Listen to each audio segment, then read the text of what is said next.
Today we'll be talking about the murder of Christian Obumseli. I'm Rugburn. And I'm Pickled Landon. And this is Tombstone Tourist.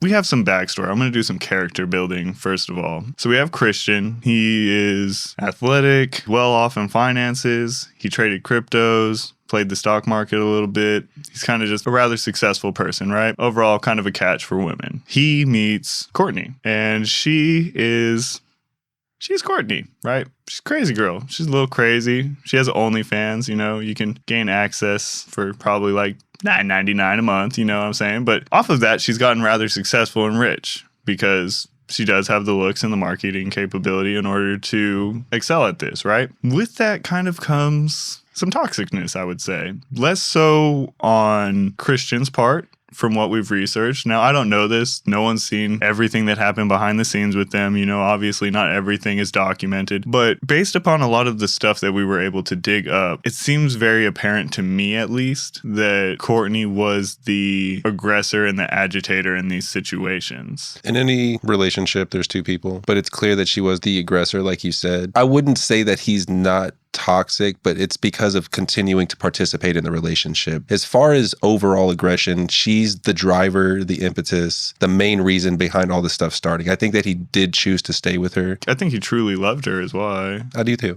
Not only that, she was also documented as being kind of mentally abusive. There was multiple occasions where she called him racial slurs. You literally talked to her without telling me! Courtney, I was on a bike ride and she passed me and I said, hi, you and Courtney are having a live chat. My bad, I forgot to tell you that. That doesn't make you to act and call me a You're a Yes, thank you. Coming from Courtney, thank you. I want you to get away from me! And just would call him out of his name. To my understanding, he would respond even in kind of just like a hurt manner, almost like, why did you call me that? Like, why would you do this to me kind of thing? Like, he kind of was like having trouble processing the fact that the person he loved was able to kind of do such kind of a vile thing to him. We do have also some footage showing that Courtney was the aggressor in a lot of situations. This first clip that we're going to show you guys is a clip of them walking into an elevator. And this is after what I can imagine is a heated argument or possibly emotions boiling over all day. Go ahead and roll the clip and let's show the audience kind of what she was like. So as you can see here, she's already very agitated. If you look at his behavior, he's obviously much larger than her, can easily physically dominate her, but all he's doing is defending himself.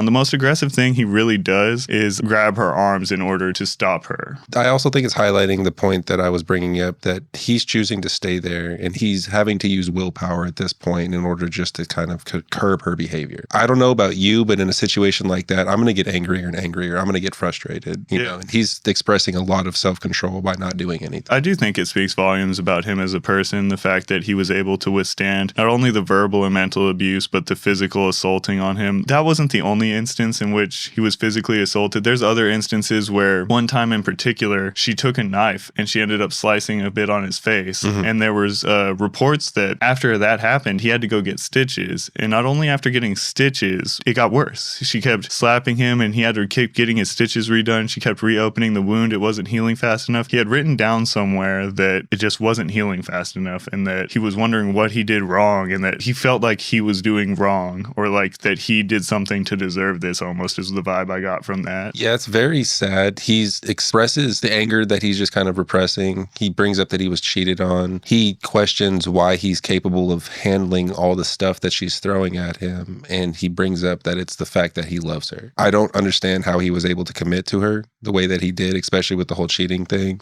I don't know, man. The dude's got more willpower than I do. From reports, they hit it off rather quick and escalated the relationship rather quickly, right? Originally, they lived in Austin, and then they ended up moving out to Miami, which is where Christian would have his final place. And there's actually some body cam footage of the day before the murder took place that kind of shows more of Courtney's personality. The whole time she's talking over people. She won't let people get a word in. She's playing victim. She doesn't want to hear anybody else out. She wants to get her side of the story and she just wants to be right. And it's clear that she just has a blatant lack of respect for everybody. Mm-hmm. Everybody in video. Want me to go ahead and play that? Yeah, let's play that. Witnessing a heated argument break out between the two. Now, interestingly enough, Courtney initially begged him not to call the police, with this even being recorded by an officer's body cam.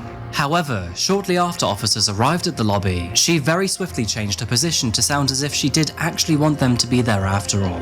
It is important to note how Courtney responded to officers' questions here, as she seemed determined to get a restraining order against Toby, but more specifically, before he did first. Throughout the entire conversation, Courtney interrupted almost everyone, seemed emotionally unstable, and often contradicted what the concierge had already informed officers. Okay.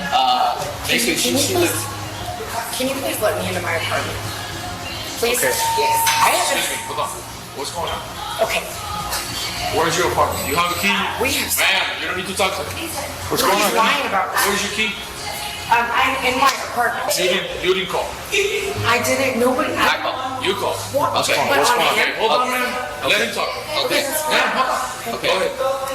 The front desk personnel, this young lady, I was actually, with the other guy. She informed us that Miss Courtney, her boyfriend, was trying to get into the elevator with her, but she had her hands out like this. Okay. And she had her hands out like this, and she was like, "Oh no, don't come inside the elevator." Okay. So we asked her. I said, "Do you want him to leave the property?" She said no. She don't want him to. I did not say that. I said yes. Hold on. No, but He's Hold on. He's talking. Then you talk. Let him speak. Let him speak. Nigga, your turn. Nigga, your turn. Guys, We were quiet when you were speaking. Why not? I say, "Are you certain for sure? Do you want him to leave?" "Oh no." And then I just said, enough is enough. Police need to be called. She said she don't want police to be called. Okay. Okay, but you told me I was Time out. Let me talk. Okay. I feel very like. What's your name? Courtney?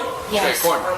Why do you have something against me, man? Like, I'm just trying to, like, are you gonna listen? We're listening. Go Did you ahead. say something wrong? Yes. Courtney, what's going on? What do you need?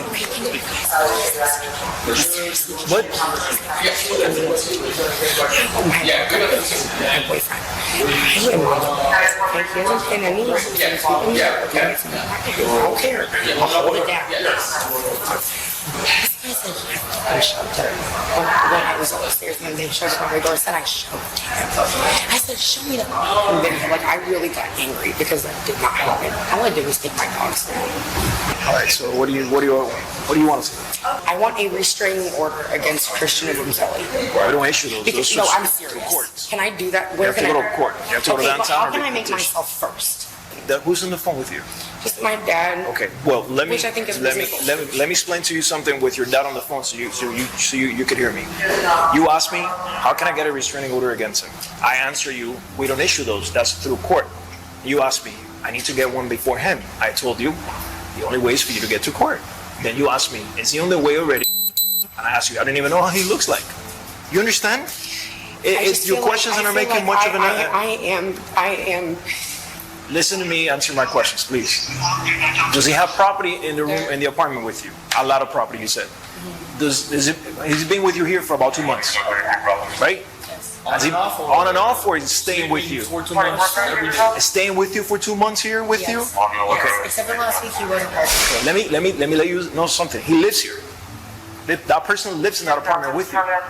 Okay, we cannot trespass anybody that lives in this place. So by law, we cannot do this. And that's, I do understand, and that is why I said, can I get a restraining order and get there first? Listen, my answer was, I already answered that. You got it. Just go to the court. Just stop this. They're stalking me. That was the day before, right? And it kind of shows more so her.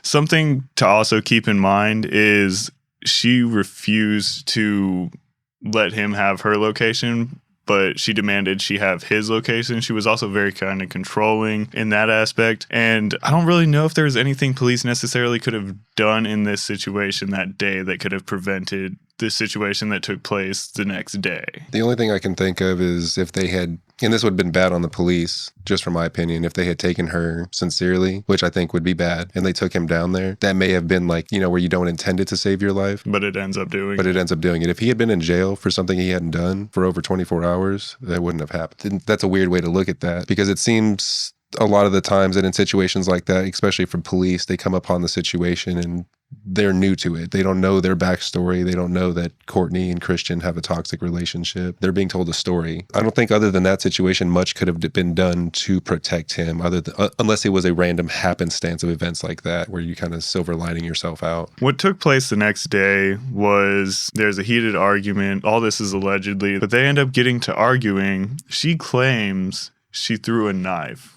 In my opinion, I don't think she threw it. One, because of the way that it went into his chest, it went deep enough to get him killed. Also, on top of that, it's serrated. So in my opinion, I think it's slowing down. Like when you throw it, it hits the serration, it's going to slow momentum down, it's going to slow momentum down, it's going to slow momentum down.